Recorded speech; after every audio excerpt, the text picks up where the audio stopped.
You go, girl. A veš, že kar globoko sem mogla zajeti, zaradi tega, ker se ne zgodi pogosto, da delava epizode v živo, tako da je res enkratna priložnost. In ko sem razmišljala, katera številka epizode je, katera, Aljaž? 312, se pravi season 13, naš rekla 14, epizod 11. Pa sam tako, da vama povem v plan, da gre v program je na dan zaljubljencev, na pusta dan. Letos je vse 14. Vse je takrat. Vse se je nabrali. Pa moramo biti bolj optimistični. Kako? Pa moramo Ma ne, recimo ni treba, afne zakaj, guncati. Ok, no, ampak zdaj pa resno. No. Se pravi, nova epizoda Metinega čaja spada v tisto serijo, v kateri poskušava z Aljažem pomagati razbijati dezinformacije, stereotipe. V prvi epizodi sva na temo okolja super gosti, v drugi sva gostila komisarko Marto Kos, tokrat pa dr. Peter Vostner. Dobrodošli v podkastu, kjer delamo kaj? Kjer pijemo čaj in imamo... se pogovarjamo z gosti o trendih medijskih prihodnosti, sprašujemo, kaj se jim zdi dobro, kaj se jim zdi slabo. Večinoma, dr. Vostner, so gosti iz sveta medijev, ampak ne pa izključno. Tudi vi, ki veliko nastopate, ki se ukvarjate s komuniciranjem na tak ali pa drugačen način, in zadnje leto je za vas, dr. Vostner, bilo kar malo neobičajno, je bilo? Če rečem neobičajno v tem pogledu medijske prisotnosti ali pa nastopov. Komot lahko izpustimo tisto malo, izrazito neobičajno. Jaz tudi nisem navajen toliko takšne izpostavljenosti, kot je bilo zdaj. Je pa res, da smo poskušali v bistvu narediti most do ljudi, zaradi tega, ker smo ugotovili, če ljudi ne prepričamo, se ne bo nič spremenilo. In vsak Metin čaj, vsaka epizoda ima 3 stalnice. Eno je vprašanje o medijski dieti, kaj gostja bereš in se ukvarja brez česa medijsko, oziroma v smislu virov ne more začeti ali pa nadaljevati dneva. Vprašanje tudi o zanimivosti na koncu, ampak prvo vprašanje pa je, da se vsaka gostja, vsak gost predstavi, da pove z besedami pokojnega Jerneja Šugmana v vlogi Vesa v teatru Paradižnik: Peter Vostner, kdo si, kam si? Marsikaj v življenju sicer, v službi poskušam biti pa čim bolj objektiven raziskovalec. Na Umarju so me pa še dodatno, bom rekel, zdisciplinirali v tem fohu. Imamo res, kar se tiče, kaj se objavi, kaj ne, imamo res izjemno visoko disciplino, ki je včasih, dokler se nisem navadil, bila, moram reči, kar frustrirajoče. Sem bil prej na vprašanje, od kje sem prišel. Prej sem bil 20 let v državni upravi, tako da imam to, o čemer pol tudi pišem, imam tudi izkušnje iz prve roke. Vsak teden sem kar leta hodil v Bruselj, tako da vem tudi, kako Bruselj funkcionira iz prve roke. Hkrati pa poskušal ves čas biti aktiven. Jaz sem imam zdaj dobrih 25 let delovne dobe, bil na akademski raziskovalni sferi aktiven, in to je mogoče tisto, kar je poseben pri meni, da v bistvu združujem praktično plat z akademsko. In to, kar mi zdaj Umar daje, je v bistvu res maksimalna disciplina. Na Umarju res velja, da če nečesa ne moramo podkrepiti s podatki, pa tudi če smo še tako prepričani, da je res, ne objavimo. In to moram reči na začetku, sem ene 2 take imel težke šole, ko sem en mesec dela, je letel takole čez oken, in to moram reči, takrat mi je takole kar pihali iz ušes ven. Zdaj pa moram reči, da sem pač edino pravilno, mislim, da je to tisto, kar daje tudi tej instituciji kredibilnost, in to je prava pot. In ta statistika, če smo pa številkah, v zadnjem letu je bilo kar precej nastopov, nekajkrat sva skupaj sedela na raznih razpravah in okroglih mizah. Kaj je nauk bil tega leta pojavljanja tudi v medijih? Kaj ste se naučili, kaj spoznali novega, kaj izvedeli novega, kaj je bilo dobro, kaj slabo? Ja, v bistvu, moja izkušnja je pravzaprav pozitivna. Jaz medijev, moram reči, ne spremljam toliko natančno, analitično. Veliko kritik tako ulovim sprot, oziroma tako rekel, tisto, kar je kritično, moja izkušnja ni taka. Se mi zdi, da če ali pa to, kar je bilo strani novinarjev, razprav, okroglih miz. Pa tudi bom še raztegnil ta argument. No, tudi to, kar smo imeli, nekaj sem imel tudi priložnosti govoriti, recimo s politiki, se mi zdi, da vsaj te teme, ki jih mi odpiramo, ne, kaj bi bilo treba narediti, inovacije, kako zvišati standard, takrat, vsaj ko ni direktno v eter, ne, se pravi za neko širšo publiko, takrat se mi zdi, so stvari precej, rekel, racionalne, grejo v neko konvergenco in nimam tega občutka, kar se dostikrat sicer v medijih ne prikaže, te ekstremne polarizacije. Tako da na tem valu, bom kar rekel, optimizma, no, poskušam graditi. To so že taktično zelo zreli odgovori. Ja? Ja, eno leto. Se človek pa nauči nečem. Ampak iskreno, no, resno mislim, ker včasih vem, da sem se zelo po robu sprehajam tega, da izpadem naiven. Ne, ko zagovarjam, da je treba, da bi se mogli te velikih nekaj usesti pa dogovoriti za pač nekaj ključnih prioritet in tako naprej. Vem, da je to, ne, tudi pol včasih na LinkedInu kaj objavim, ne, na vprašanje, ne, kaj spremljam, ne, preko LinkedIna recimo veliko informacij, ne, imam razne profesore in tako naprej, da vidim, o čem oni razmišljajo. In vidim potem, ne, kako se tudi, ne, sam, po drugi strani pa jaz to uporabljam za testiranje, ne, poskušam te ideje tudi preko tega lansirati in vidim pol včasih, kakšni so odzivi in te grejo včasih v smer, ne, pa ne, poslušajte, ne, se zato pa imamo demokracijo pa v različne smeri, razumem, ne. Ampak če po drugi strani, ne, je treba razumeti, da če hoče neka država odskočiti naprej, moraš pač imeti nek 15-letno linijo, ne moreš odskakovati vsake pol ure drugače, pa ne bilo zaradi mene to še tako demokratično, ne. Vsaj, ne, imamo mi, razumem demokracijo, ampak vsaj glede tistih par stvari, ne, je pa treba držati linijo, ne. Vse države, ki so uspele, so linijo držale, pika. A sem še predelač? Ne, še začeli nismo, ne, ampak sam pripomba glede dobrih izkušenj se mi zdi, veš, tako včasih kot policaji, ki imamo vsi ful zapovedati čez represivni aparat, ampak takrat, ki jih pa rabiš, pa takrat imaš pa stik z njimi, je pa vedno na nivoju pa profesionalno. Ne, vsaj, recimo, taka je moja izkušnja. Ampak, če ste že omenil, dr. Vosner, družbene, nikoli ne vem. Kaj? Medije. Ne? Družbene. Social media. A je to legitimen, relevanten vir informacij, podatkov, komunikacije za vas osebno? Ja, napačno vprašanje. Ne. Isto vprašanje imamo, redu. namerno sem malo provokativen, ne. Fair enough. Zaradi tega, ker enako vprašanje si postavljamo recimo v zvezi z učinkom umetne inteligence. Ne.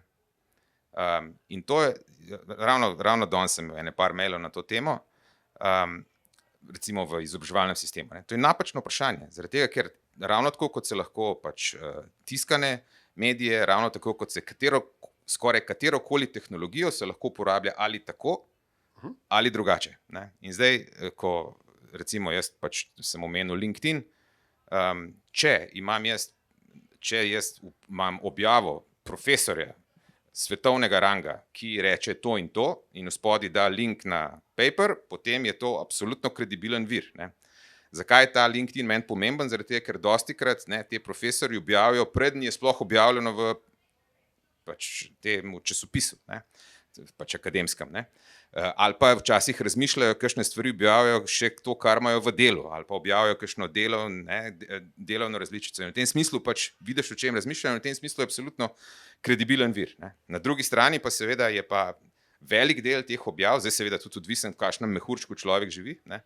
Ampak seveda tudi v mojem mehurčku je marsikdo tak, ki samo pač poobjavlja, ne, nekje opazi, poobjavi in ne, imamo, ne, vsak dan je toča takih primerov, ne, mene včasih pol dregnejo, ne, dajte pol vi povedati, ne, na Umarju, to sam tega je preveč, to ne gre, ne, tako ta igra sigurno ne gre. Ne, si nisem mislil, a je LinkedIn kot tak ali pa social media kot tak, ne, sveda, lahko ga uporabljamo v kjerokoli smer, ker veliko je tega, ne, I'm had to report, I've started a new position, bla, bla, bla, na LinkedInu, ne, ampak tako, za vas konkretno, če ga vi uporabljate kot orodje, ki vam pomaga pri vašem delu, pri vaši raziskavi, kot vir kredibilnih informacij, če ga smatrate vaš mehurček, vaš timeline kot tacga. Absolutno, jaz bom kar tako rekel, no, recimo iz Bruslja, jaz marsikatero informacijo, pa ne bom dosti grešil, če bom rekel celo večino, praviloma dobim hitreje preko družbenih omrežij kot po uradnem kanalu. Ne.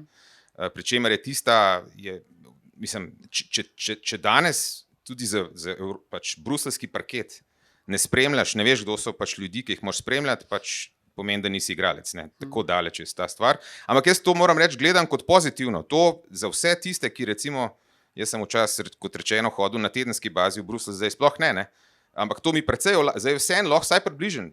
Vem, kakšna je temperatura, ne moram seveda vplivati, vem pa, lahko pa sklepamo, v katero smer gre temperatura, recimo, ko grejo pogajanja o večletnem finančnem okviru, ki so izjemno kompleksna in tako naprej. Brez družbenih omrežij tega ne bi bilo, pač to ne bi bilo možno. Ne? In v tem smislu jih pač vidim izrazito pozitivno. Ne? Na pozitivni strani.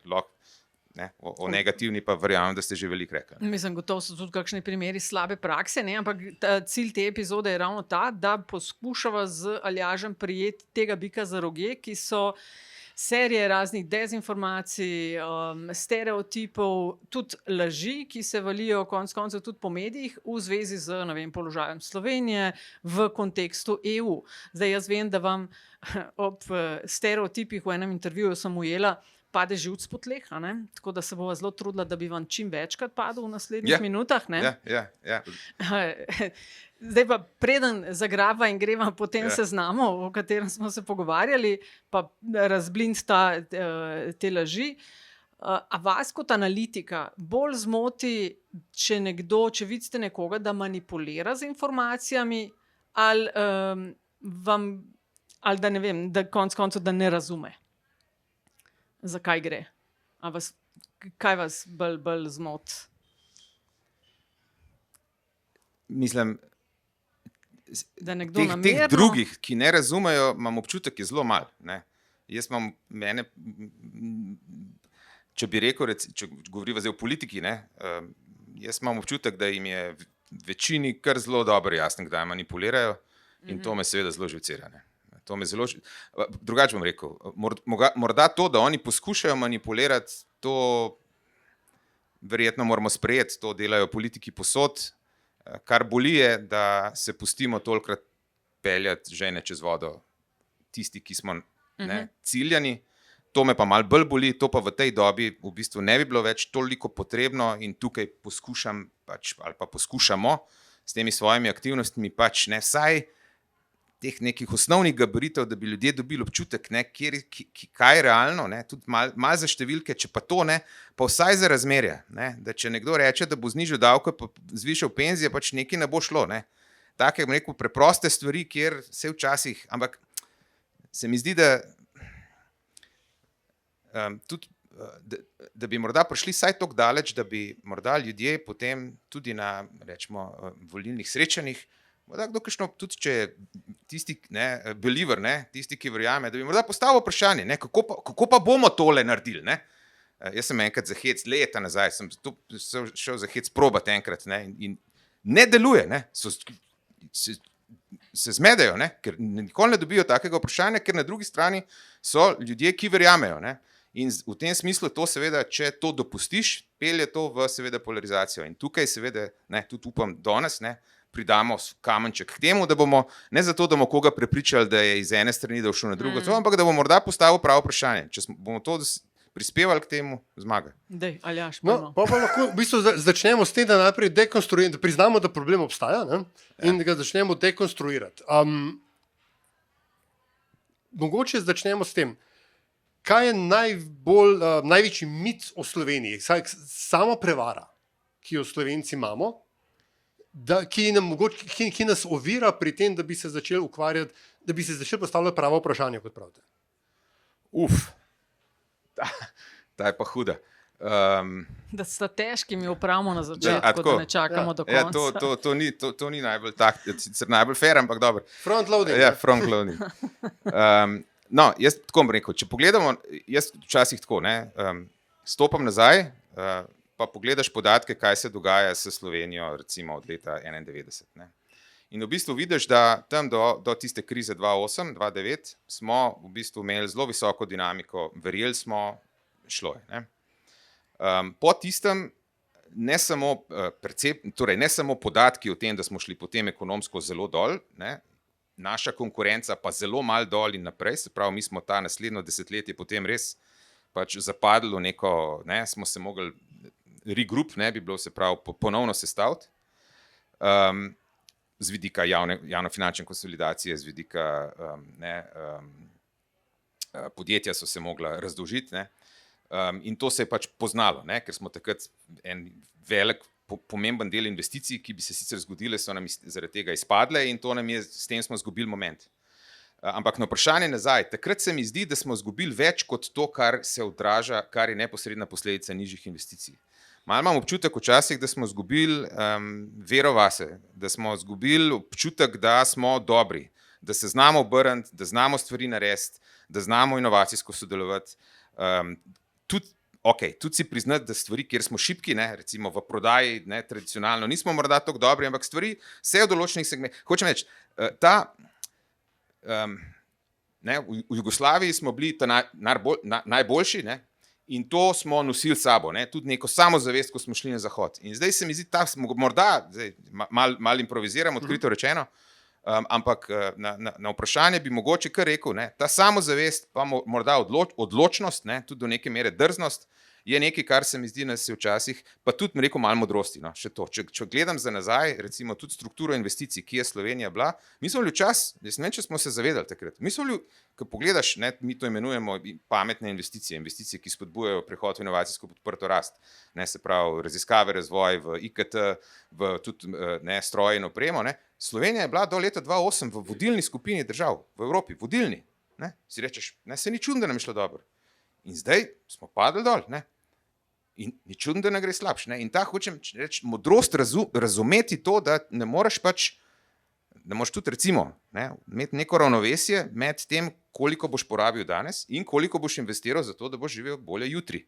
Ne, to so neke, kako ne rečem, neke modrosti, enih imenujejo kmečka pamet, uporabimo kjerokoli besedo, ampak na koncu, ko pogledaš, stopaš korak nazaj in pogledaš oddaleč, je država razvojno bolj ali manj usmerjena. In mi smo bili včasih, z vidika te modrosti, smo bili precej bolj samozavestni, vedeli smo, v katero smer gremo in v tej smeri tudi delovali.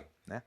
Veliko bolj, precej bolj usklajeno, kakor verjetno to počnemo danes. In to morda, ne, zdaj za nazaj, se pravi, če bi mogel z eno besedo reči, bi verjetno rekel samozavest in odločenost. In bom nadaljevala tukaj, no, dajmo tole razjasniti. Različni politiki, ne eden, dva, odvisno zdaj, kdo je na oblasti, kadar so na oblasti, gre gospodarstvo super, kadar je v opoziciji, delajo vse narobe. Ampak Slovenija je med najuspešnejšimi gospodarstvi na svetu, je bilo slišati in zapisano, pol pa je v poročilu Umarja v lanskem, zdaj letošnjega boste v maju mesecu, če se ne motim, objavili, je pa z vidika gospodarske razvitosti Slovenija zaostaja za povprečjem EU. Kaj zdaj? Kaj drži? Ja, tako, kot smo mi rekli, ne, to je jasno. No, ta je res bosa, ne, da bi bili pač najbolj uspešni, to, ne, vsaj, ne, zdaj z vidika tega, kar smo prej rekli, ne, ljudje dobro, da razumejo, ne, pač, da si te prvo postavijo v glavi, kje smo po ravni, pa kakšni smo po dinamiki.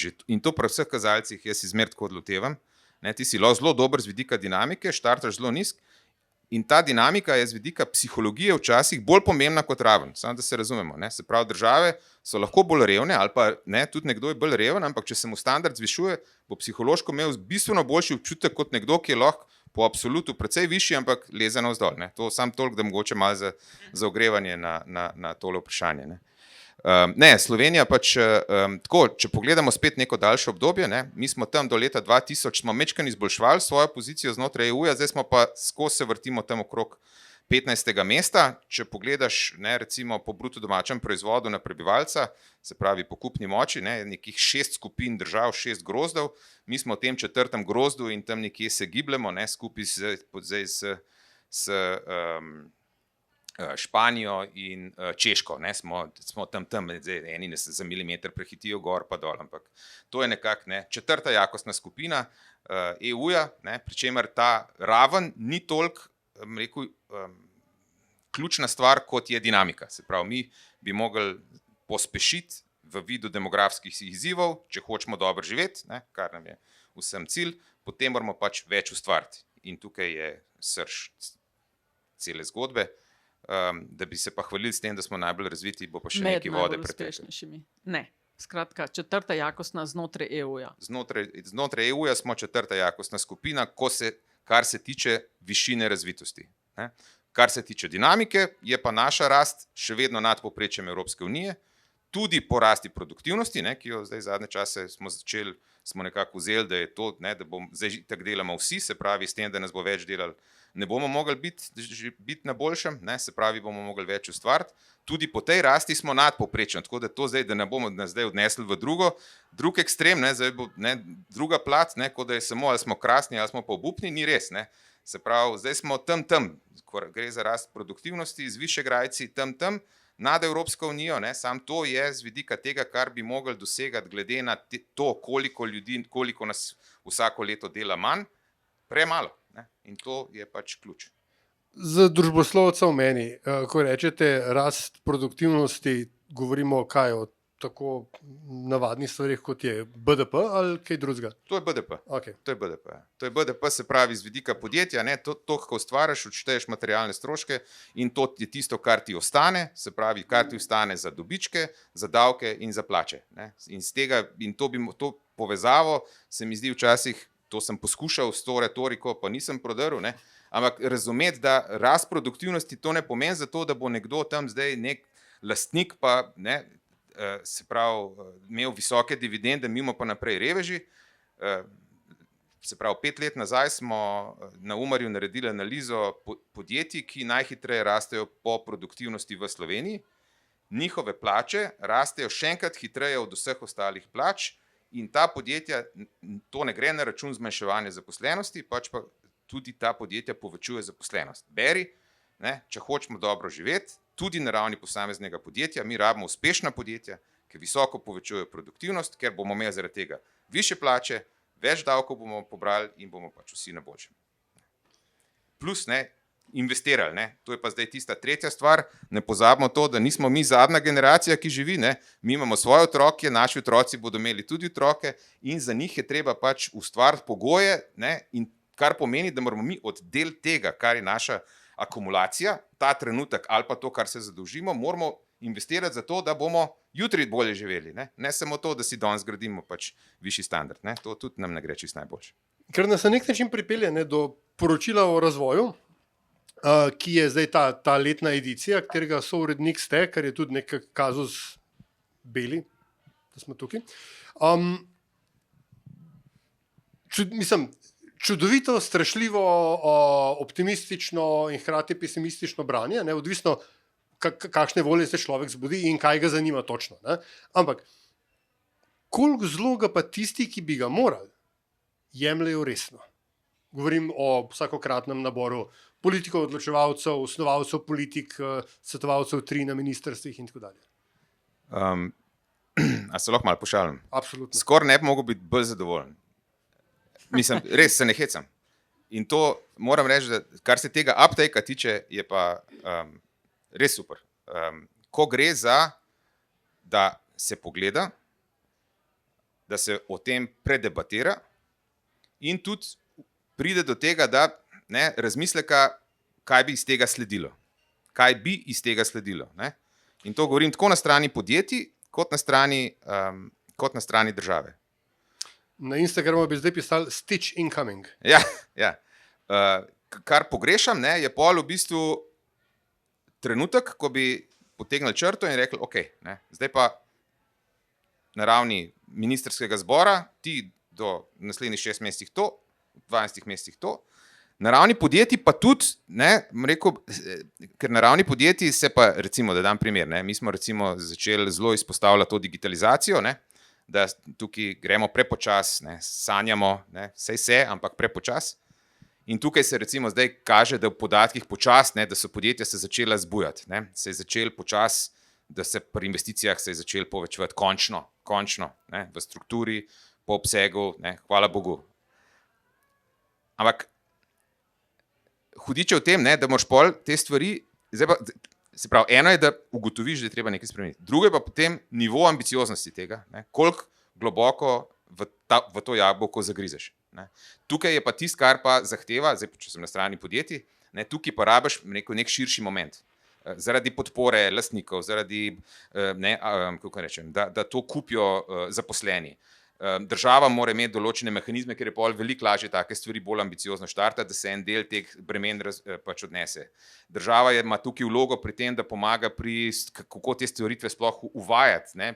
Se pravi vsebinska podpora, ko gre, ker te stvari niso enostavne. Naprimer, ne? In tukaj recimo, to je delno izgovor na strani, pod narekovaj rečeno, na strani podjetij, vendar kaže pa na to nujnost, ne? Če hočemo mi nek preskok narediti v kompleksnosti družbe in gospodarstva, v katerem smo, ti v bistvu rabiš imeti usklajene politike, usklajeno delovanje, ne, med različnimi, in to ne samo, pazi, ne samo država, podjetja, ampak tudi zaposleni.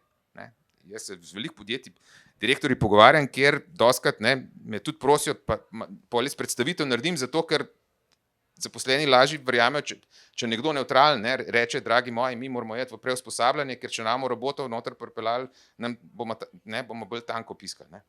In hočem reči, tako da ta velik preskok, ne, se mi zdi, da se premikamo v pravo smer, ko gre za podjetniški sektor.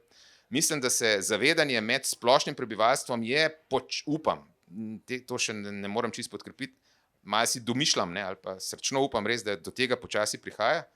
Na strani politike je pa moja diagnoza ta, da vejo ne samo, da bi morali, tudi se strinjajo s tem, kar predlagamo, kaj bi morali, mislim pa, da ocenjujejo in to eni in drugi, ne, gledajo volilne ankete in vidijo, da če jo to naredili, bodo izgubili. In se enostavno odločajo pač pri katerih koli ukrepih, ne, zaradi tega tudi verjetno ne pridemo do nekih to, kar bi mogli imeti nekih celovitih paketov, ne, ker se gleda vsak ukrep posebej, če ukrep, ne, kaže, da gre v pravo smer, potem dobi kljukico v eni fazi, ne, ali pa ne. In tukaj se bojim, ne, tudi če pogleda človek podatke, recimo strukturo proračuna za nazaj, ne, včasih so bile velike razlike med vladami. Ne, bi prišla vlada, pa so ti eni res radikalno padli. Zdaj tega veliko manj. Ne, in se mi zdi, da malo se bojim, ne, da je razlog ravno v tem, ker vsi gledajo volilne ankete in pa kažejo isto. Ne. Skratka, čisto prepogosto so volitve, bi mogli za 10-20 let nekdo dobiti mandat. Toliko daleč ne. Okay. No, ampak politika pa gospodarstvo pa podjetja. Če želimo na višjo raven, na kjerkoli je jasno, da je treba sodelovati, poslušati en drugega, pa najti neko pot. Ne? Zdi se, da vsak hodi po svoje. Od gospodarstva poslušamo za javno upravo, recimo preveč vas je, treba jo stanjšati. Obratno poslušamo podjetnike in gospodarstvo zanima samo, kako čim manjše in čim nižje davke. Zdaj tukaj sta dve, ne vem, ali sta stereotipa, ali sta dezinformaciji, dajmo probati obe zagrabati. A res je preveč ljudi v javnem sektorju primerjalno z recimo drugimi evropskimi državami in ali so naši davki res tako zelo brutalni, kot je slišati od gospodarstvenikov? Ok, bom jo kar veliko zapovedati, pa če bom kakšno stvar spustil, me prosim opozorite. Zdaj najprej, da ne bom pozabil tisto, kar se mi zdi bistveno sporočilo. Ne? Nas, kar se mi zdi, smo včasih pozabili, so vrstni redi. Ni vseeno, kar bom zdaj govoril, je, kje so druge države po ravneh. Ampak iz tega ne sledi, da bomo mi zdaj kar naredili, ne, to, kar tisti, kamor hočemo iti, da bomo pa mi zdaj kar to direktno prekopirali. Ker je vrstni red, kaj boš delal najprej, pa kaj pol, ključen. Ne? Zdaj pa In to se bom, upam, uspel skozi tale naš pogovor čim večkrat vrniti nazaj, ker se mi zdi, da se, začeli smo se pogovarjati o tem, ne, kaj je bistvo teh, da ne gremo iz enega ekstrema v drug, ne, se mi zdi, da pač poskušam najti stvari, da jih čim bolj plastično, enostavno ilustriram. In ta vrsten red je, ne, mogoče nekaj, kar potem bi tudi lažje, okrog katerega bi se potem tudi te, ki se prepirajo, pač lažje dogovorili. Zdaj, glede stereotipov. Ali je javni sektor prevelik? Če pogleda človek podatke po strukturi zaposlenosti, se pravi za javna uprava, obramba, izobraževanje in šolstvo, se pravi sektori, ki so v celoti ali pa v veliki pretežni večini javni v vseh državah, potem je delež zaposlenih v Sloveniji v teh sektorjih 4. najnižji. Skratka, premalo. Ko smo že pri manipulacijah. Ne? Lej, uživo. Mislim, zdaj verjetno, ne, vsi iz podjetniške sfere so verjetno zdaj poskočili, ne, ker, ne, in to ne samo primerjalno, ne, se pravi, v Višegrad jih ima tudi več kot mi, ne, za 1% točko. Balti, ne, tri baltske države, ki so še bolj radikalni, imajo za 3% točke več zaposlenih v teh dejavnostih. Ne. Zdaj pa vodilne inovatorke, tja, kamor hočemo. Vodilne inovatorke so države, se pravi Švedska, Finska, Danska in Nizozemska države, ki imajo ne samo, da so vodilne inovatorke, ampak imajo najvišji življenjski standard, se pravi kakovost življenja je tam najvišja. Ne. Te države imajo pa v javnem sektorju, mi imamo 20% zaposlenih v teh dejavnosti, oni imajo pa 30%, 10% točk nad nami. Ne. In zdaj, kaj bi bilo zdaj napačno sklepanje, ne? Valjda, moramo povečati tudi mi, če imajo oni, moramo tudi mi. Kar pa seveda ni prav zaključek, ne? Je pa to sporočilo, da v perspektivi, ne, to, kar je treba razumeti, kaj je zdaj kratkoročno, srednjeročno treba v Sloveniji narediti, ker če bomo mi zdaj, če bo naš prvi ukrep višati javno upravo, pri čemer bo podjetniški sektor ustvaril enako, se bomo seveda zaklali, ker bomo stroškovno konkurenčnost uničili in bomo iztisnili pač še to aktivnost, ki jo imamo ven, in v tem smislu ima gospodarska stran prav. Kar gospodarska stran nima prav, je, da pomeni, ne, da je naša perspektiva v tem, da bomo mi javni sektor zniževali. Ne? In tukaj zdaj pridemo do vrstnega reda. Ne? Najprej je treba povečati, najprej je treba iti v smeri, da boš več ustvarjal. To, kar boš več ustvarjal, zato da bo potem ti cel ta motor deloval, in tle recimo v šolstvu bo, da tudi gospodarstveniki zelo dobro razumeli, zakaj je to ključ, ne? Pa ta javni sektor pomeni tudi recimo znanstveno sfero, ne? Tudi ne? Ta propulzivna podjetja tudi zelo dobro razumejo, zakaj je fajn imeti, ne? To vse financirajo davki, ne? Vedno bolj razumemo tudi, da je fajn, če zdravstvo funkcionira, ne? Ker če hočeš nekoga iz tujine dobiti, ga moraš poslati kakšnemu zdravniku, ne? In tako naprej, ne hočem reči, ampak vrstni red je pa ključen. Ne? V tem smislu imajo pa gospodarstveniki prav. Tako da, ne, če tle zaključ, pa še nekaj, ne, kar se trendov tiče. Ne? Ni tako, kot da smo mi zdaj ekstremno nizkega šli, pa smo se zdaj malce, da so trendi. Ne? V javnem sektorju se je od leta 2015, se pravi, zdaj pa samo javna uprava in obramba, ne? To so pa zdaj Sursovi podatki, se je število zaposlenih celo zmanjšalo za 2500, tako da javna uprava, ta ožji segment, ni tako, da nam bezla. Se povečuje, seveda se povečuje, ampak se povečuje v segmentu zdravstva in šolstva. Ne? Zdaj vas pa, seveda, dvigant učinkovitost je zelo enostaven rešiti. Ampak če razumemo, da smo mi imeli, ko smo se osamosvojili, smo imeli približno 400 000 upokojencev, danes jih imamo pa 600 000, ti je verjetno jasno, da boš imel težko isto število zdravnikov. Ne? To pač ne gre tako. In če veš, da se bo ta trend nadaljeval, ne? Da imamo danes, ne? Če imamo danes ljudi, ki so starejši od 85 let, jih imamo 60 000, ne? Leta 2100 jih bomo imeli pa 190 000, ti je jasno, da bomo verjetno težko šli v smeri, da bomo, ne, to držali nazaj, ker lahko si nekdo predstavlja, da gremo v smeri ameriškega sistema, ne, ampak ponej to pove in garantiram, da bo imel zelo malo podpore, ne samo na volitvah, tudi kakšno od sosedov mu zna kakšno sočno povedati. Ne. Še davki, gospodarstvo. Še davki, ja, še davki. Kar se davkov tiče, je pa stvar še bolj, zakomplicirana.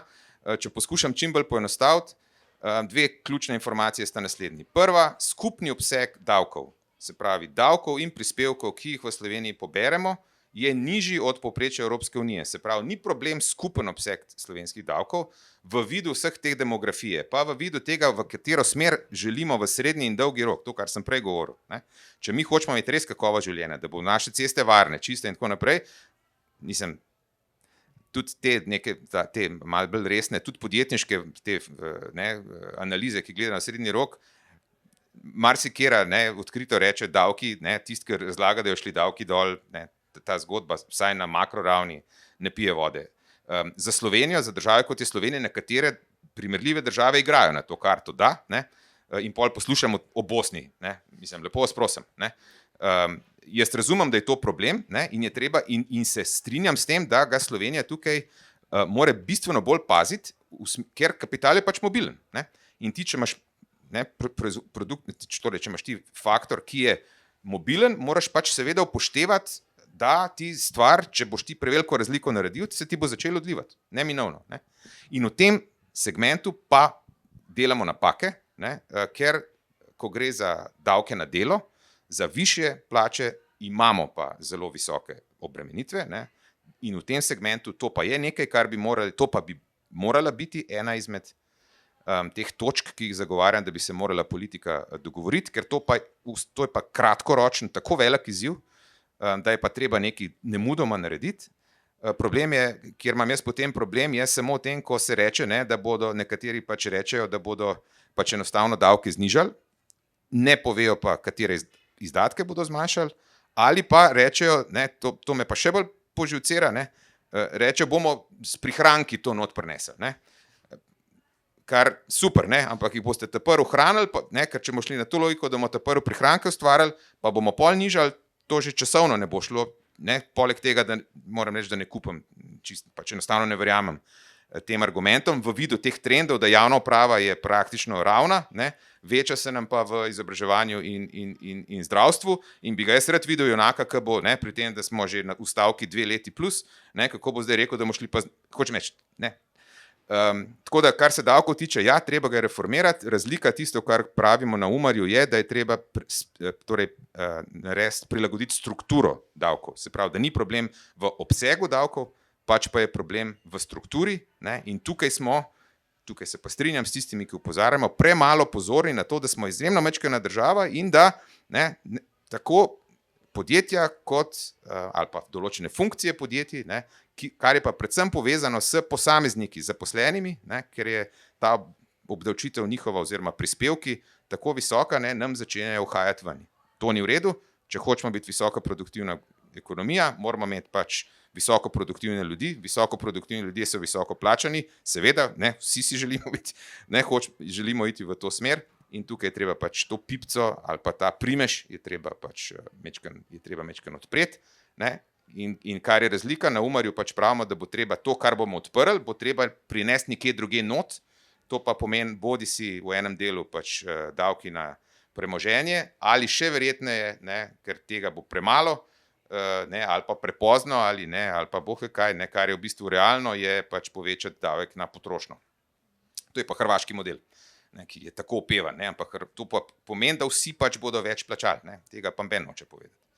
Ja, ravno danes, Nataša, sem bral, kako so spet v cherry pickanju informacij Hrvaško zdaj jemali kot, gledajte, še Hrvati so nas prehiteli, ne, kamoli Bosanci. Ne. Ampak a je to, omenili ste, doktor Vosner,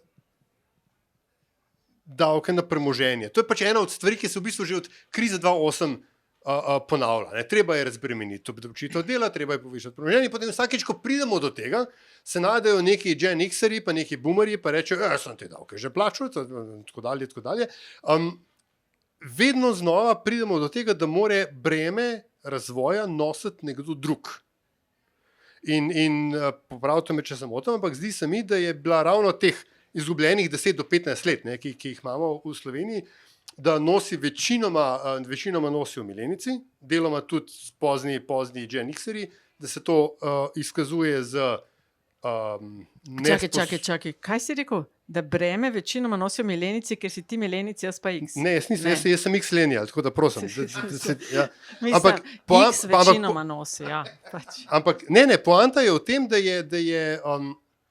se od mladih ali pa mlajših ljudi zahteva, da igrajo po pravilih časov, ko so bili še dobri, pri čemer se pa the spoils of victory, ne, se pa ne delijo. Ne.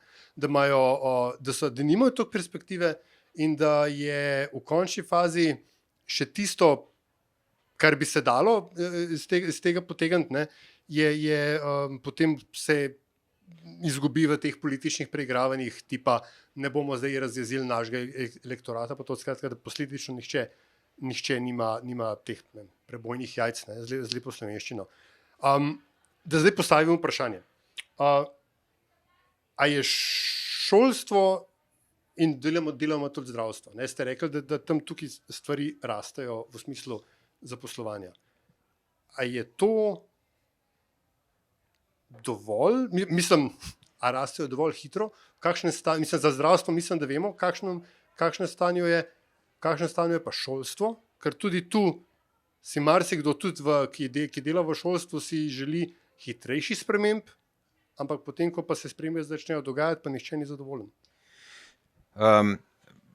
Prej se mi je zdel zelo zanimiv izziv, ker sem mislil, da ga boste pelili malo drugo smer. To glede, se pravi, kdo nosi breme. Vse sem pa me pol Nataša me Ja. je potem... To so te finte. Glede medgeneracijske moram reči, da nisem bil še izvan s tem, tudi nimam pripravljenega odgovora v rokavu. Bi pa najprej rekel eno stvar, da ravno ta občutek, da je breme neenakomerno porazdeljeno, se mi zdi ena izmed razlogov, zakaj ne odskočimo. In pazite to, in vsi, prav vsi, ampak resno mislim, prav vsi se mi zdi imajo občutek, da so oni tisti, ki so takrat ko potegnili, vključno z direktorji ali pa lastniki podjetij, ker moram reči, sem že parkrat, ker so izjemno, jaz ne vem, če se ljudje zavedajo, ampak ti ljudje res delajo po 16 plus ur na dan. In gre v nos, da pač po Ljubljani se tlelejo kofetka, množice in množice kofetkov čez dan, ki evidentno ne delajo 16 ur. In moram reči, da jim dam prav. Mislim, prav ne v smislu, da se počutijo ne, da se ne počutijo deprivilegirani, ampak hočem reči, mi moramo izstopati izven te defenzive kazanja proti. In v tem smislu, prej ste rekel, da je ta poročilo o razvoju, ga lahko, odvisno kako si razpoložen, ga lahko bereš tako zelo optimistično ali pa zelo pesimistično. Jaz v principu mislim, da je osnovno sporočilo, kako naj rečem, bottom line, je izrazito optimistično. To pa zato, ker se mi zdi, da če pogledaš podatke, v principu se mi zdi, da smo se po eni strani, kar se je dogajalo, smo se večinoma stabilizirali. Recimo, delitev dohodka med kapitalom in delom je že 10 let ste stabilizirala. Se pravi, ni tako, da zdaj delež dobičkov. Kar recimo se mi zdi dosti pomembna stvar. Ko gre za neenakosti družbeno, se pravi, unika ima visoke dohodke, na unika ima nizke dohodke, se nam je glede na 10 let nazaj neenakost dohodkovna celo malo zmanjšala. Smo čist na ena izmed, smo ali najnižji ali pa drugi najnižji v Evropski uniji. Zdaj, na to, kar se mi je zdelo zanimivo, katera generacija nese breme, se mi zdi, da je stvar, jaz ne bi nikakor želel tlejati v smislu, da bi zdaj pa proti starejši generaciji, zato ker pač, ko se pogleda njihove dohodke, je res, res ne moš reči, da živijo krasno. In v tem smislu se mi zdi, da če pogledaš podatke, v principu imamo relativno dobro osnovo, da ugotovimo, da pravzaprav niti ni, da je kar v redu. Da mi imamo družbeni model, ki ne sam, ki se nam ni zgodil naključno, ampak smo se aktivno za njega borili. Določene stvari, recimo pri regionalnih razlikah, nam grejo trendi mečkano negativno, ampak v principu še vedno ohranjamo praktično na vseh področjih dovolj močno zdrava jedra, jih imenujemo, karkoli že to pomeni, zato da odskočimo naprej. In to se mi zdi pomembno tudi z vidika mlajših generacij. Zdaj pa še na drug del vprašanja glede šolstva. Jaz moram reči, da recimo, če se pogleda za nazaj, recimo in mlade, je res, da zdaj postal problem recimo pri stanovanjih, to tudi mladina izpostavlja kot problem številka 1, kar je vezano, prej sem slučajno sicer omenil, ampak tale regionalni razvoj, tukaj se začne ta pes, pač njegov pokop, zaradi tega, ker je koncentracija pač delovnih mest v Ljubljani, ima pač svoje posledice in to zdaj je pač problem. Ampak se mi zdi, da še vedno imamo dovolj dobro kritično maso tudi v ostalih regijah, da ta pritisk razbremenimo in posledično tudi olajšamo, naprimer, enega izmed problemov za mlajšo generacijo. Stopnja brezposelnosti in tako naprej med mladimi je šla gledano za nazaj izrazito dol. Moramo biti pa res, da pozorni na stvari, ki prihajajo. Recimo, ravno zdaj v zadnjih mesecih prihajajo ven zelo kredibilni članki o tem, kako recimo je izpostavljenost mlade generacije, teh, ki vstopajo na trg dela, zaradi pač uvajanja umetne inteligence v podjetjih, da je tukaj veliki izpad zaposlovanja in na to recimo je treba biti pozoren. In zdaj zaključujem vprašanje glede šolskega sistema. Šolski sistem je, se pravi, problem tega sistema ni v tem, da ni tam dovolj ljudi, oziroma tako bom rekel, tudi to postaja problem, zaradi tega, ker se recimo na osnovnošolski ravni približno tretjina učiteljev bo menjala poklic, ne? Torej dve tretjini od tega bo šlo v penzijo, ena tretjina bo šlo pa v druge poklice, skladno z analizo od OECD-ja, ki je bila objavljena oktobra. Tako da hočem reči, mi imamo tudi na tem segmentu, je treba biti zelo resno, ne, pa starost, pač učiteljev pa tako naprej. Tudi. Ampak ključna stvar je, da je treba razumeti, v katerem stoletju živimo. Z vidika mladih in medgeneracijske solidarnosti, ne, mladi danes so, jaz sem se zadnjič enkrat sem imel en dogodek, ki je med Centrom za poklicno izobraževanje, sem se malo spustil, sem še mogoče, pač, sem bil malo preveč direkten, ne, ampak ne, citat, ne, otrok, ki grejo v osnovno šolo, je, da se počutijo, kot grejo v muzej. Ni, da se mladi noče učiti. Način, kaj se jih uči, na kakšen način se uči, je za njih popolnoma, to pač ne gre.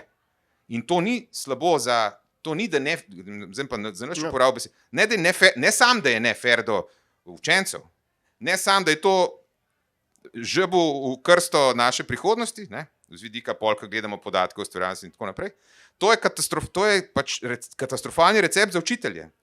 Učitelj, ki je prisiljen delati po učnem načrtu, ki uporablja metode, ki pač niso primerne času. Ne. Tako da, če grem za nazaj, reforma šolskega sistema za dolgoročno uspešnost te države, prioriteta številka 1. Hvala, ker ste moje vprašanje postavili boljš, kot sem ga jaz. Ampak, ker te prilike pa vendarle ne morem spustiti, omenili ste zdrava jedra. Tak izraz s patino, ne, mi je všeč. Katera so tista zdrava jedra, ki bi jih lahko katerakoli politika, recimo, da je dovolj sposobna, da jih bo prepoznala, na kateri bi lahko gradila nek nov, popravljen razvojni model te države? Hvala za vprašanje, moram reči, super. Sem vesel, da sem prej, sem že mislil, da sem naredil napako, ker sem uporabil to frazo, pa vem, da hvala Bogu. Lejte, prva stvar, mi moramo razumeti, da naš razvoj, ne, dostikrat se govori, da moramo spremeniti razvojni model. V čem je srž, v čem je razlika te spremembe? Ta val, na katerem smo do sedaj jadrali, je temeljil na tem, da smo uporabljali tehnologijo, ki smo jo optimizirali. Mi smo, karkoli smo že delali. Ne, se pravi, si mogel biti dober inženir, si mogel znati zoptimizirati postopek in narediti zadevo tako, da je bila, ne, da si bil prilagodljiv, da si se mogel malo znajti, ne, ampak si kupil stroj, ki ga je že, ne, to je bil in to je nam kot narodu ustrezalo, ne, žebljica na glavico. Ne, zaradi tega, ker imamo inženirsko tradicijo, smo pridni, ne. In tudi, če naredim povezavo nazaj, na točno to logiko je bil tudi izobraževalni sistem nastavljen. Ne. Zaradi tega, ker si mogel, ne, na koncu je nekdo, ki je šel v službo, je na koncu mogel v fabriki odsedeti 8 ur, ne. Oni so mu pa že povedali, tle moš narediti to, ne, si imel ta prenos generacij, mentori, to imamo fino, socialni kapital po regijah. Ni da ni. Vključno in tle dodajam zraven, kar včasih ne, sodelovanje znotraj tega, podjetja med sabo, fantastično, ne, to je, se ne zavedamo, ta diverzificirano gospodarstvo, to nam laufa odlično, karkoli, če se neki ustavi telefon in tukaj smo res vrhunski. Ne, jaz sem po firmah hodil, ko so rekli, so nam hoteli odpeljati tole proizvodno, ker tukaj laufa že več kot 30 let, pa sem rekel, to je nemogoče pri naših stroških dela. So rekli, ne, veste zakaj ne, zaradi tega, ker imamo tako dobaviteljsko mrežo, ki če odpeljajo, jo ne morejo sestaviti. Ne, ampak marža pa taka, ne. In to je za nas kratkoročno, ok, na srednji rok, že na srednji rok pa ne. Zdaj pa, kaj pomeni pa preskok? Preskok pa pomeni, da ti začneš to funkcijo nadgrajevati za tem, da ustvarjaš neko dodano vrednost za kupca. Bodi si v smislu poslovnega modela, načina prodaje, da narediš drugačen produkt. Ne. To zahteva pa popolnoma drugačno vse. Razmišljanje, organizacijo v podjetjih, v kaj investiraš, na strani digitalizacije, moraš spremljati, kaj delajo kupci, razumeti, kaj končni kupec hoče, ne samo to, kar ti naroči, se pravi, v tem prejšnjem modelu ti BMW pod narekovaji reče to pa to in ti konkuriraš z vsemi ostalimi in dostikrat zmagaš. Če hočeš iti v to, kar mi imenujemo inovacijsko podprto rast, moraš razumeti, kaj boš ti naredil drugače, zaradi tega, da boš ti potem diferenciran, da boš ne imel maržo 5%, ampak da boš imel 50%, iz česar se pa lahko seveda hecaš, tako kot se marsikdo na tem svetu, ne, in potegneš velike zgodbe. Ampak tudi to moš pač zelo hitro naprej teči. Zdaj pa, če hočeš pa vse to narediti, ni dovolj samo, kot sem rekel, organizacija, to, kar delajo podjetja, rabiš tudi specializirane kadre.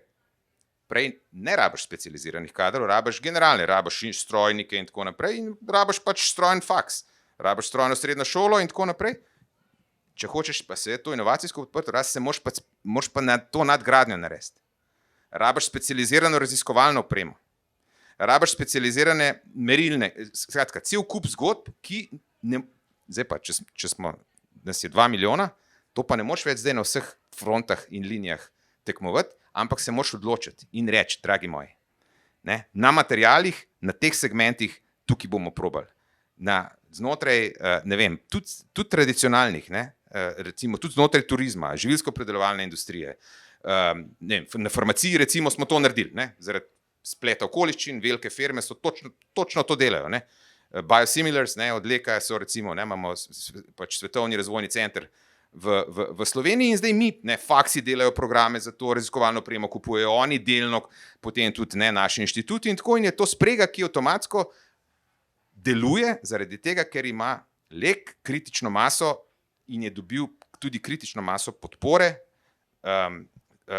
ko gre za državo. Ne mislim zdaj v smislu samo subvencije, ampak v smislu, da grejo v to linijo vsi ostali sistemi, vključno z lokalnimi skupnostmi in tako naprej. In ta model je dobesedno to isto zgodbo, moramo replicirati zdaj na ostalih področjih, samo da tam nimamo enega Leka, ampak imamo pač skupino podjetij. Ne? In in to bi jaz imenoval zdrava jedra, to smo delali skozi strategijo pač pametne specializacije, ugotoviti pač na katerih področjih bomo, na katerih področjih, kam bomo stavili.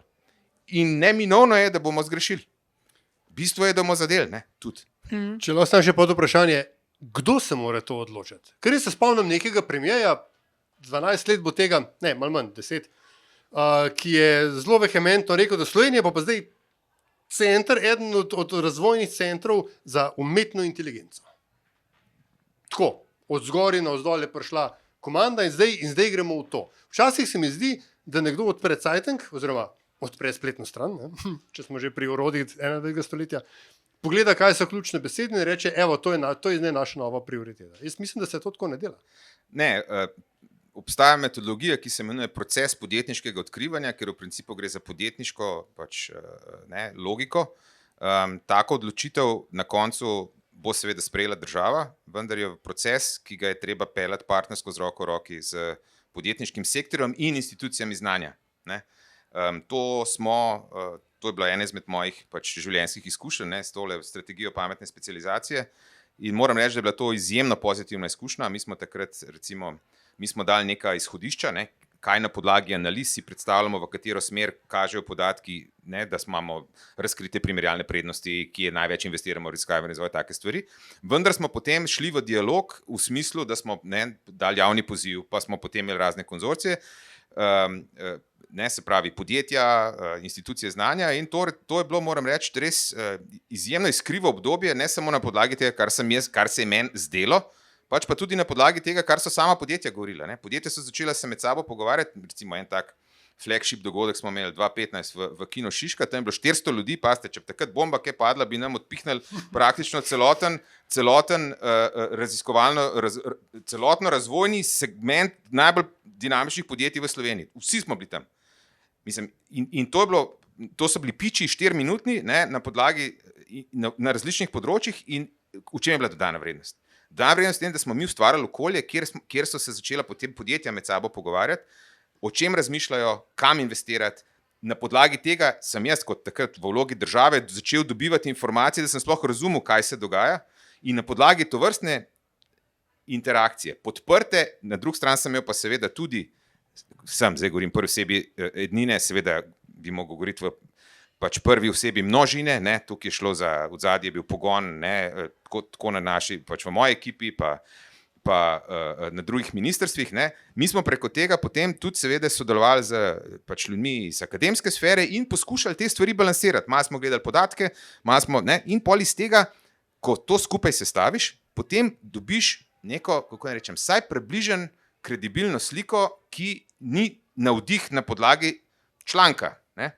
Ta recimo umetna inteligenca je tak simpatičen primer, ne? Kjer smo tradicionalno Slovenija, ne, že od 70 let naprej krasno, ampak a veste, mi ne, danes ne, pač ta vlak, da bomo mi zdaj vodilni odpelu, ne?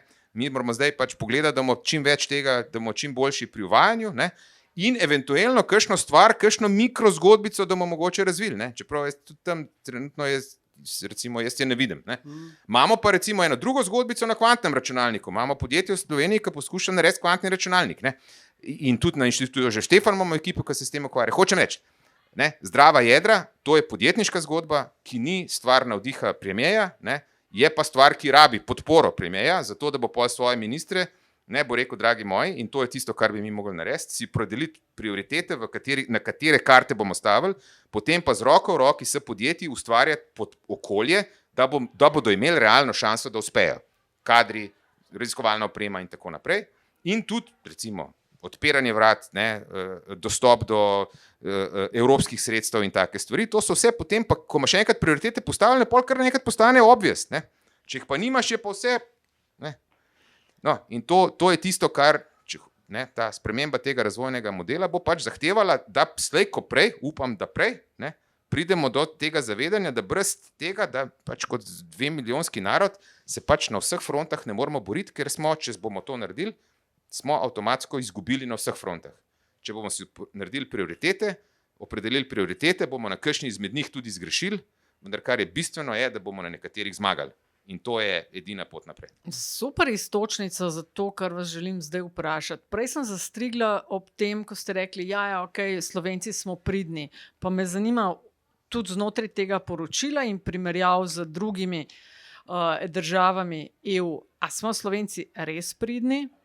To je eno. Drugo pa, ko govorimo o tem, kako podprti, ne vem, zdrava jedra ali pa tisto, kar je hitrejše, tem poskusiti dati še pospešek.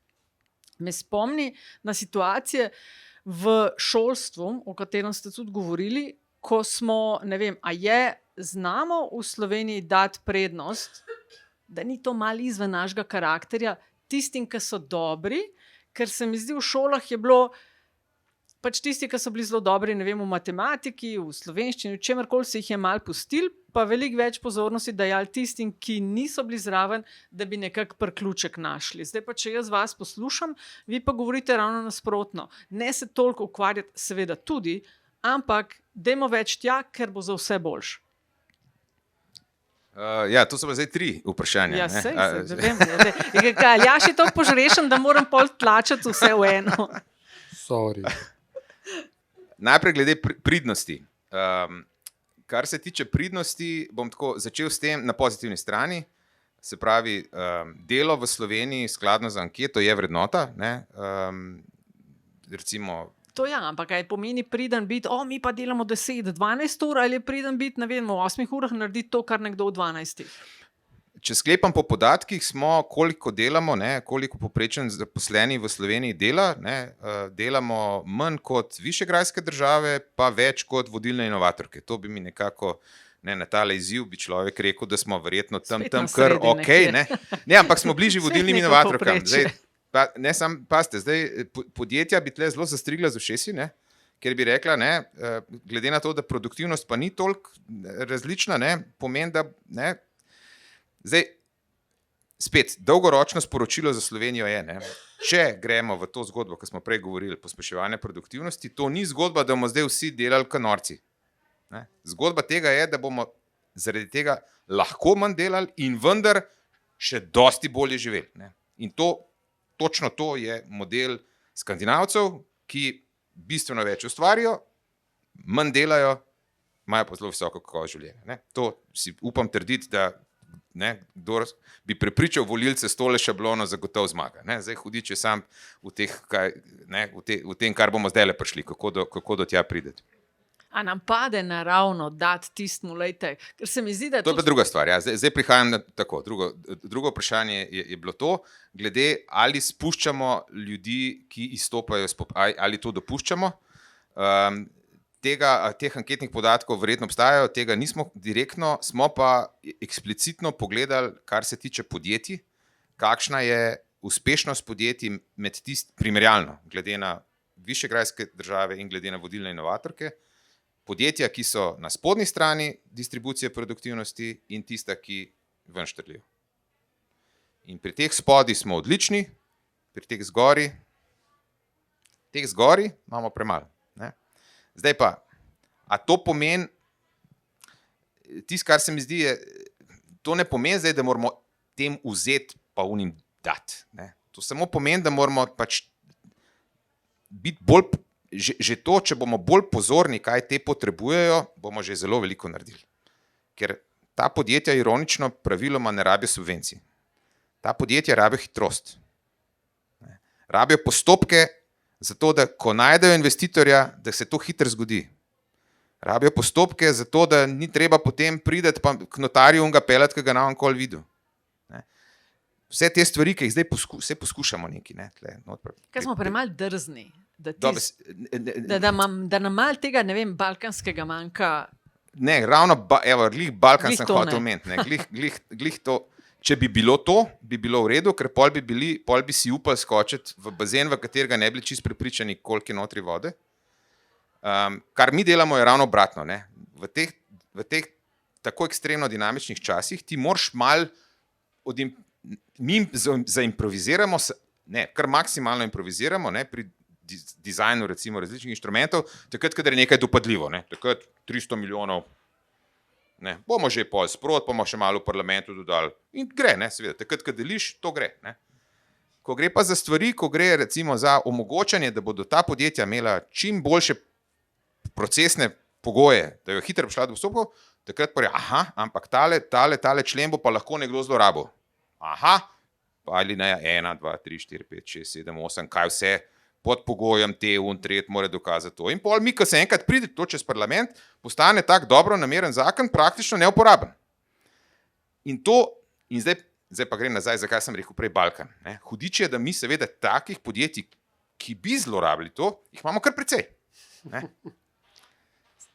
In tukaj nam Balkan malo narobe hod, zaradi tega, ker se malo pozna, a si Švedska ali pa Slovenija. Ne? Žal.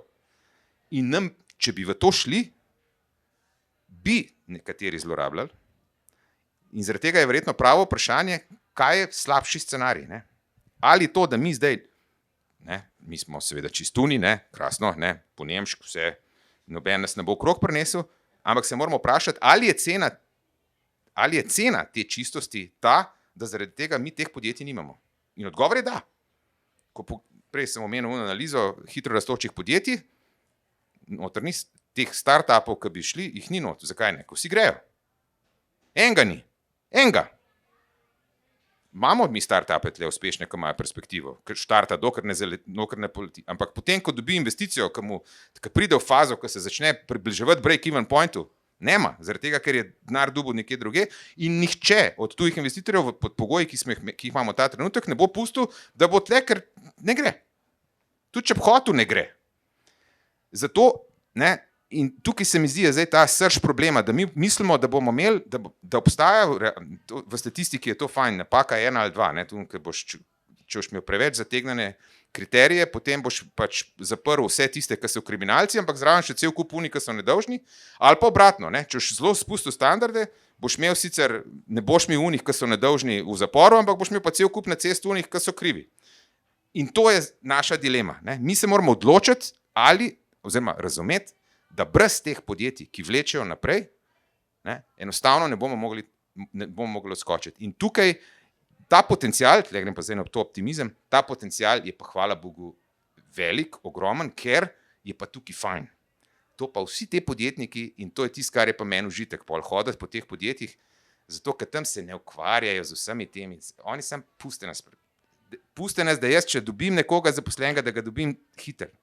Če dobim investitorja, da jaz spelem, pa to, sej ne rab to. Če mi boste zraven pomagali, da še koga dobim zraven, pa da gremo še toliko boljše. Ampak tudi, vsaj to za začetek. In to bo pomenilo, če to naredimo, da bo kakšna stvar se zgodila tudi kaj drugače, pa imeli kakšen problem več. To pa si dajmo naliti čistega vina. Ampak da, to je treba. Sam še zadnja, pa kratek, vem, da dolgo odgovarjam.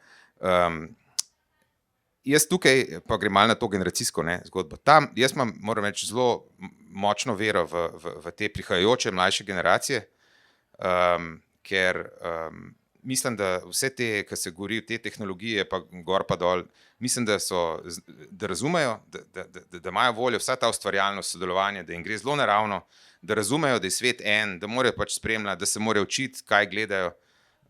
In zaradi tega pač sem prej rekel, prva prioriteta glede šolskega sistema, ker tega, ko gre, da bi pa mi razumeli, da moramo zdaj pa te stvari, če že ne spodbujati, pa saj ne blokirati, tega pa se mi zdi še nismo dojeli, zaradi tega, ker kar, od moje generacije, moja in od moje generacije starejši, držimo to, pa mora biti pridni, pa pa tretji in te zgodbe, danes gre pa to tako hitro, da bo treba pač tukaj sprostiti malo.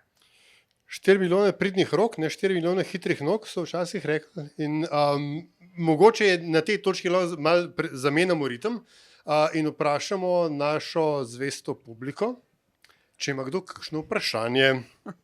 Zdaj pa to je tisti moment, ko se začnejo malo gledati med Ja, sabo. tako, kdo bo. Mogoče pa ga kdo ima. Ja, Imamo ga. Ne sam to, tisti, ki si upa, dobi nagrado. Ja. Dobro, da sem že prej držala. Ja. Jaz imam cel kup vprašanj sicer, ampak se bom zdaj osredotočila na enega. Rekel ste, da delamo manj kot države inovatorke. Zdaj, jaz nisem sicer iz gospodarstva, sem pa nekaj živela v tujini. In sicer sem živela v Angliji, živela sem na Nizozemskem in povsod tam je njihov jutranji rush hour prej in njihov popoldanski rush hour kasneje kot v Sloveniji. In vsi ljudje, s katerimi sem jaz delala, so sicer v zdravstvu, ampak so delali občutno dlje. Ne pravim, da je to dobro, mi je pa zanimiv, da ste to izpostavili, pa me zanima, če lahko še par besed poveste. Mejhen pojasnite to, odkot razumem Skandinavija, ki pač stremijo k temu 4-dnevnemu tedenskemu delu, pa tako, ampak recimo Nizozemska izrazito si pa mislim, da ima v osnovi daljše delovnike kot mi. Zdaj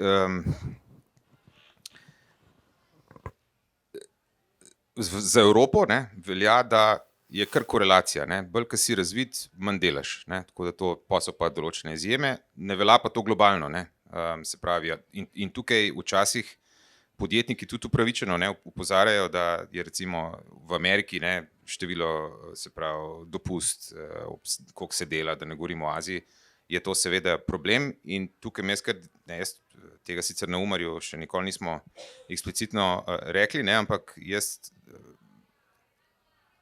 dopuščam možnost za Slovenijo, to, kar govorim, da je naša perspektiva, da bomo zmanjševali, to velja na dolgi rok. Kratko in srednjeročno je pa predvsem pomembno, da mi bistveno pospešimo investicije v to, da se mi repozicioniramo in naredimo ta preskok. To bi mogla biti absolutna prioriteta, ki bo lahko prehodno, vsaj z nekega racionalnega pristopa, zahtevala tudi, da bomo več delali. In jaz sem toliko naiven, da si upam reči, da če bi ljudje verjeli, da bi vedeli, kakšen je plan, jaz mislim, da bi to brez problema kupili. Mogoče ne čist brez problema, ampak če bi bil ta deal fair, pa tako.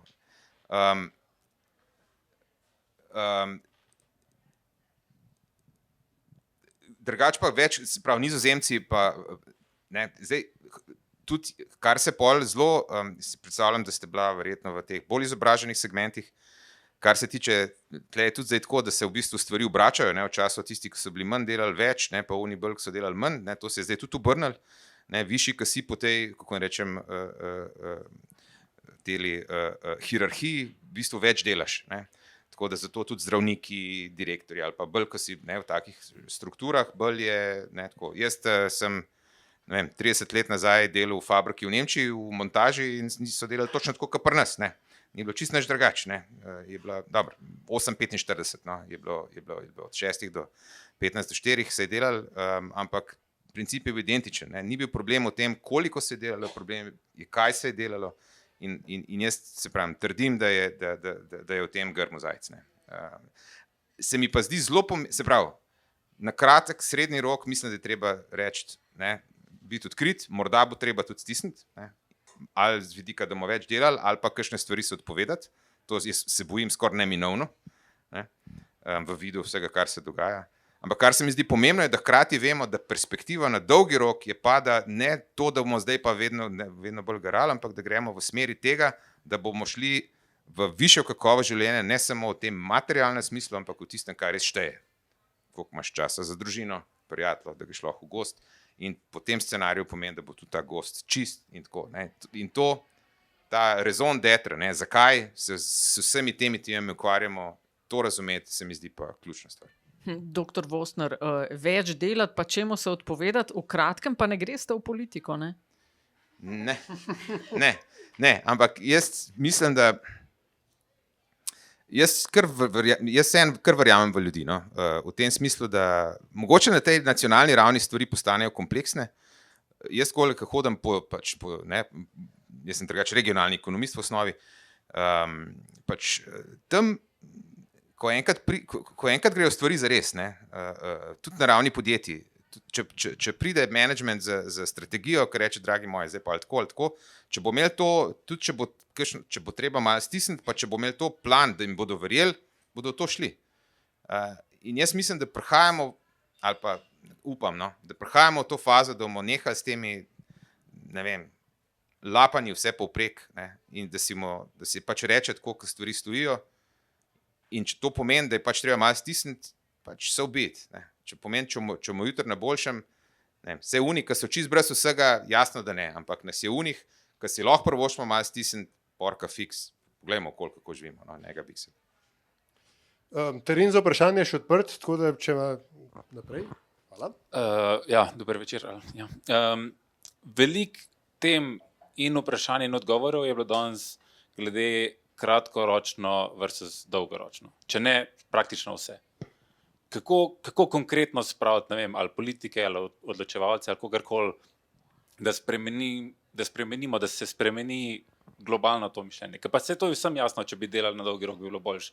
Ampak na 4 leta so volitve, vsak dela sam, da bo pač spet izvoljen. Kje spremeniti? Kako se, ne vem, une države, ki pravite, da jim gre boljše, kaj one delajo drugače? Ja, hvala. Dober izziv. Lahko povem, kakšna je naša strategija. Ne? Naša strategija je, da probamo na čim bolj enostaven in razumljiv način predstaviti s podatki, kaj delamo v primerjavi z drugimi in zakaj ta matematika se ne bo izšla. Da sem konkreten. Če pogledamo recimo kazalnik o kakovosti življenja Evropske komisije, ima 6 komponent, ena je blaginja danes in ena so viri za prihodnost. In ko pogledaš od leta 2013, kaj se dogaja v Sloveniji, gremo po blaginji danes takole gor, po virih za prihodnost gremo takole počasi dol. Ne? Pri odpornosti gremo pa takole dol. Da malo to pojasnim, kaj to je. Ne? Se pravi, blaginja danes pomeni razpoložljiv dohodek, stanovanja, zdravstvo, se pravi pokritost, ne? Zdravstveni domovi, šolstvo, koliko časa preživiš s prijatelji in take stvari. Ne? Če se še malo pohicam, koliko bazenov imamo, pa koliko so te. V to investiramo. Ne? Tudi če je bilo karkoli, komorkoli, smo takoj razne transfere od danes na jutri, če je bilo treba, tudi če je stal par 100 milijonov, ni bil problem v kjerikoli vladi, uni, 3., 5., 6. Zato, ker, kot smo prej rekli, volilna anketa, to je nujno. Ne? In v to investiramo. In mi smo zdaj prišli, po lanskoletnih podatkih smo bili na 3. mestu, po teh, ki so zdaj prišli ven, se vsi podatki malo prej, smo na 6. mestu, ampak tle smo zdaj v špici evropskih držav. Po blaginji, kako živimo vsi skupaj danes. Sam še eno kvalifikacijo, ki me pol čas izživcirajo moje te izjave. To seveda ne pomeni, da ni revnih pa nesrečnih. Ne? Govorim zdaj v globalu, ne? Globalna slika in vsak seveda tak je, pač treba biti na njega pozoren in imeti sisteme in tako se. Ampak v globalu, ne, blaginja danes smo na 6. mestu. Viri za prihodnost so, koliko investiramo,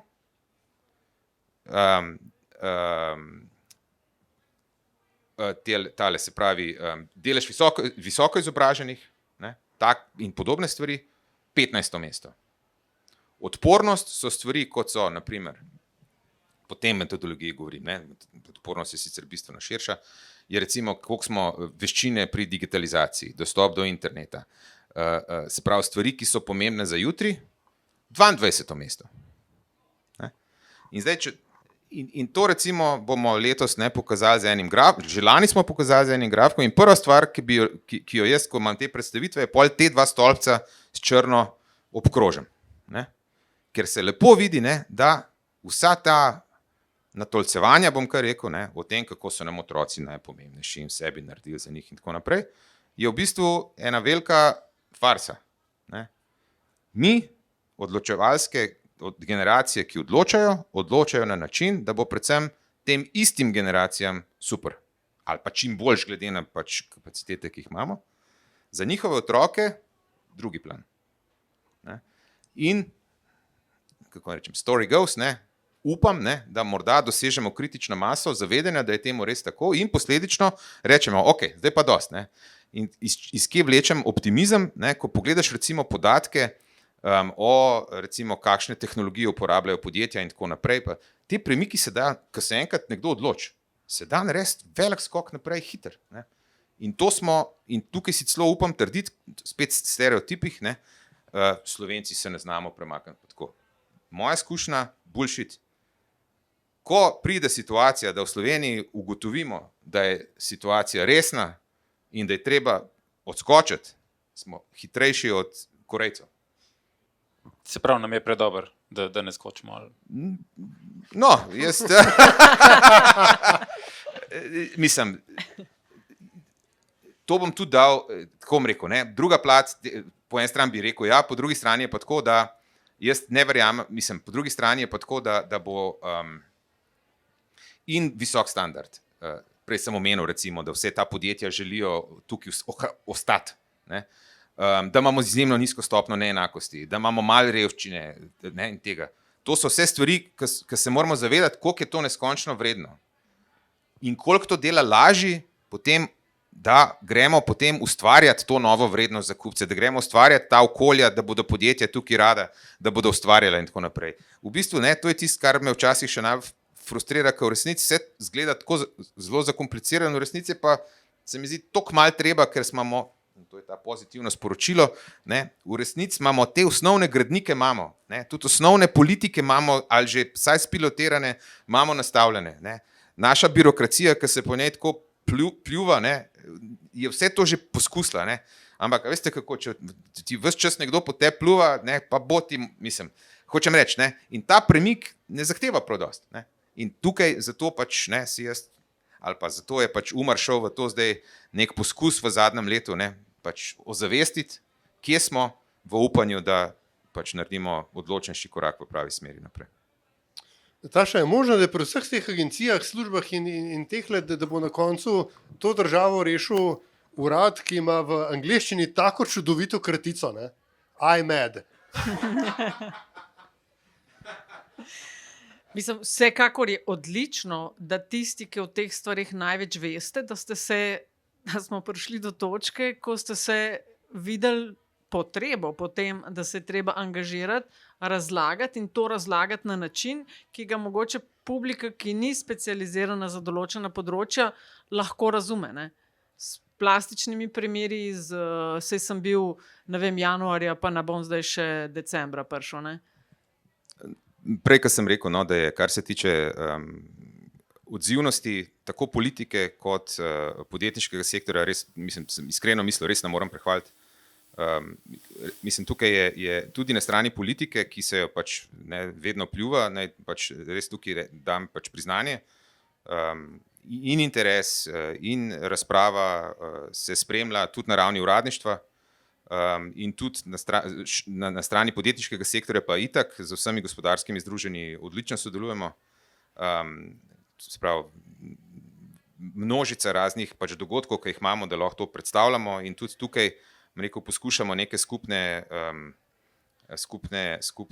vzvode uporabiti, ne, recimo, da dam primer, ne, Združenje Menedžer recimo je povabil, ali pa ne, Slovenski tehnološki forum so povabili recimo predstavnike politike, pa smo jih pol, ne, no, so jih oni po eni strani ne razlagali, kaj si oni predstavljajo, pa smo tudi mi potem lahko pokomentirali, recimo, kako je to skladno z recimo nekimi priporočili. In se mi zdi, no, če bo Slovenija v tej smeri nadaljevala, verjamem, no, tudi, da bo potem tudi dozorela morda ne, v eni fazi kritična masa zavedanja med politiko, no, da pridemo do tega, ne, gremo. Optimist. Zdaj, meni se zdi, da se malo že presedamo, Aljaž, a je čas, da postavimo počasi piko, ker je Mislim- še kup stvari. Mislim, da bomo morali ta epizoda dobiti nadaljevanje v kratkem, Ja. ne?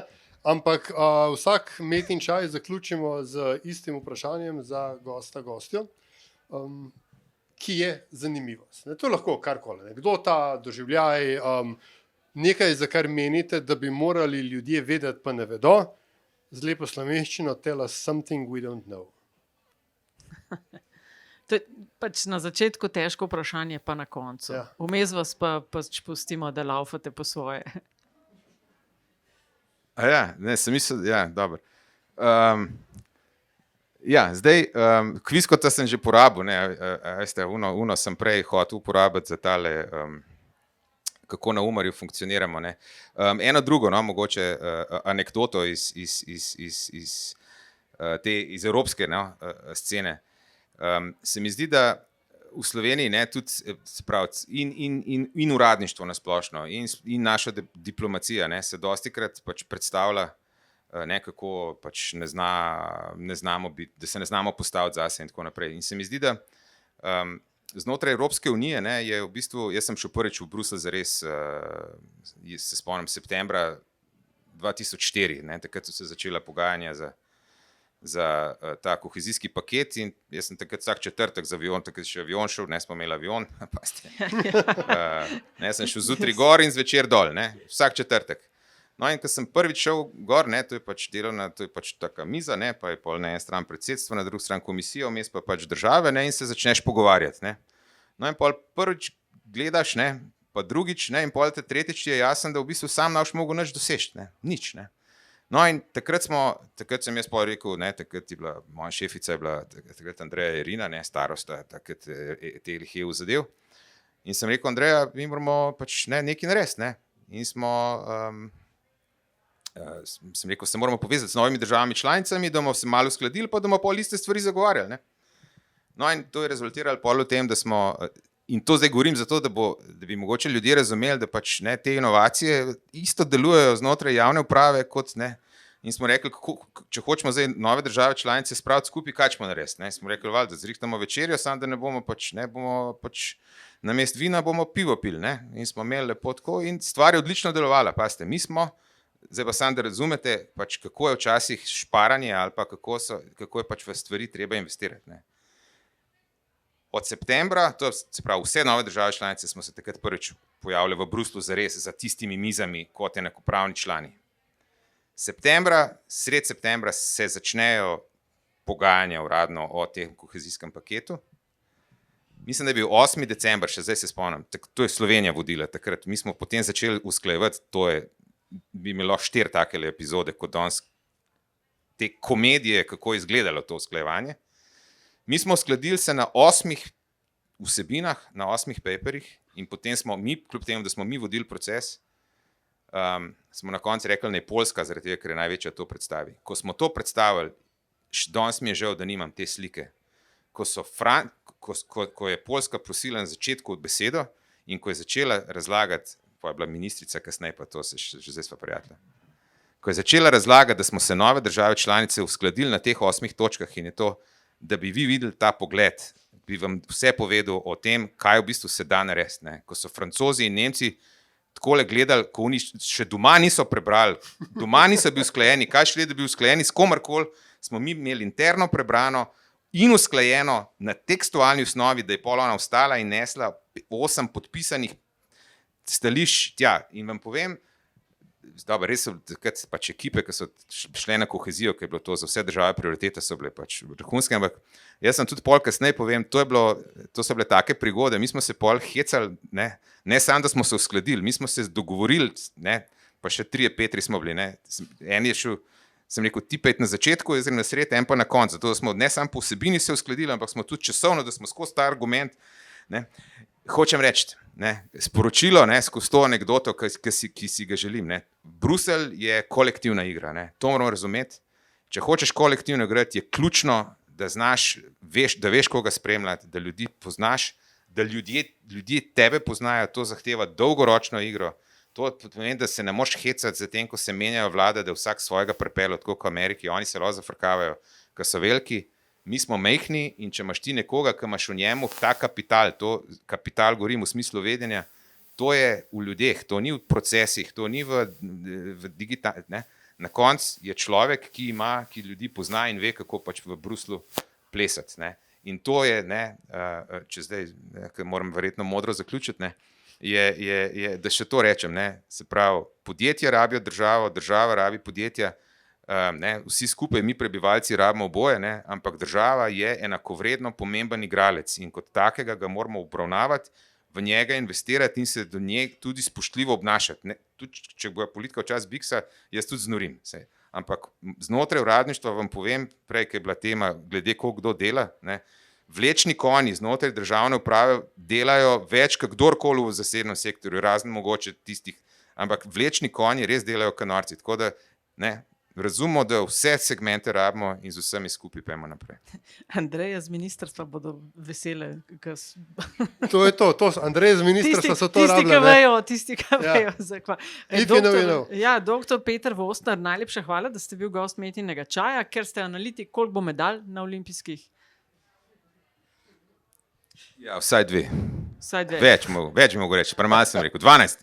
Ne, gledam jaz spremljam skoke, tako da, seveda več, dve osebe sem mislil, cel kupik bo. Nataša, samo eno odgovor je, 6-7. Vse.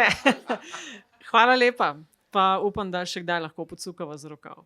Hvala za vabilo in upam, da se kaj prime. Hvala.